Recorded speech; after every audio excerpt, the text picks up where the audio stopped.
সবাইকে শুভ লক্ষ্মী পুজো। আর পুজো উপলক্ষে কী কী বানিয়েছি আপনাদের সাথে আমি একটু শেয়ার করি। এখানে আছে গোবিন্দভোগ চালের খিচুড়ি, ভুনা খিচুড়ি, মুগের ডাল দিয়ে এটা বানিয়েছি।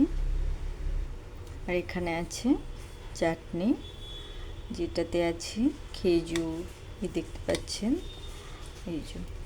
আর আছে কাজু, কিশমিশ, টমেটো দিয়ে এখানে আমি চাটনি বানিয়েছি। আর এখানে আছে ল্যাবড়া, নানান রকম সবজি আছে, কুমড়ো, বেগুন, কাঁচকলা, বাঁধাকপি, শাক, টমেটো, গাজর সব রকম দিয়ে এই দেখুন ল্যাবড়া বানিয়েছি। আর এখানে আছে বেগুন ভাজা।